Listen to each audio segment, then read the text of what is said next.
तो क्वेश्चन इस स्वतंत्रता के समय भारतीय अर्थव्यवस्था में विद्यमान विशेषताओं की चर्चा करें तथा वर्तमान में आए उसमें परिवर्तनों का उल्लेख करें। यदि स्वतंत्रता के समय भारतीय अर्थव्यवस्था की बात की जाए तो उस समय भारत की अर्थव्यवस्था में कृषि क्षेत्र का योगदान बहुत बड़ा था। भारत की एक बहुत बड़ी आबादी कृषि क्षेत्र में संलग्न थी। लगभग 70% लोग कार्यशील जनसंख्या कृषि क्षेत्र में थी और जीडीपी में कृषि क्षेत्र का योगदान लगभग 52% था। औद्योगिक क्षेत्र और सेवा क्षेत्र का विस्तार बहुत कम हो पाया था, जिस कारण औद्योगिक क्षेत्र का विस्तार लगभग औद्योगिक क्षेत्र का योगदान जीडीपी में 17% और सेवा क्षेत्र का योगदान लगभग 31% के आसपास था।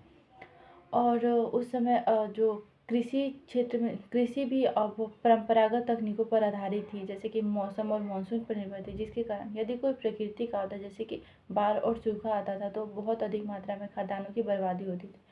और भारत की एक बहुत बड़ी समस्या थी खाद्यान्नों को कैसे सुरक्षित रखा जाए, और उनका सबसे ज़्यादा व्यय खाद्यान्नों को सुरक्षित करना और खाद्यान्न पर ही निर्भर थे और उसी में खर्च हो जाते थे, जिसके कारण भारत की आर्थिक विकास बहुत ही धीमी चल रही थी।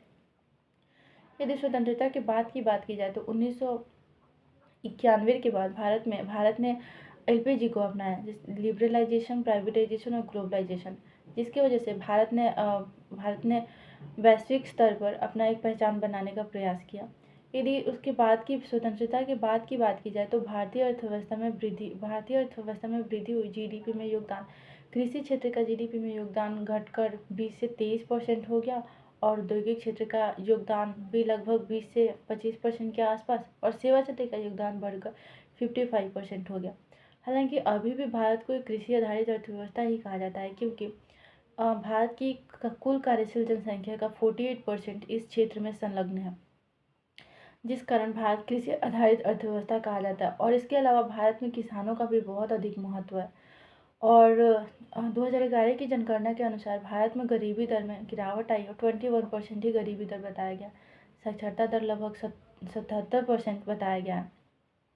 इस गति से भारत अपने आर्थिक विकास को धीरे धीरे से परंतु विकास हो रहा है। यदि अभी की बात की जाए तो भारत अभी विकसित भारत 2047 के लक्ष्यों को पूरा करने का प्रयास कर रहा है।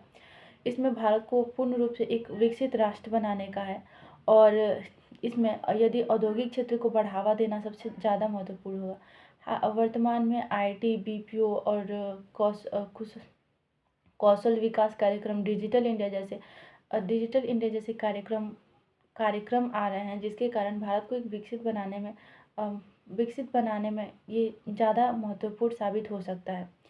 और यदि औद्योगिक क्षेत्र का योगदान जीडीपी में ज़्यादा होगा तो भारत में रोजगार अधिक सृजित होंगे और रोजगार सृजित होने से भारत का विकास भी अधिक होगा। इस प्रकार भारतीय अर्थव्यवस्था में स्वतंत्रता के बाद परिवर्तन हुए हैं और वर्तमान में विकास भी अभी भी हो रहा है।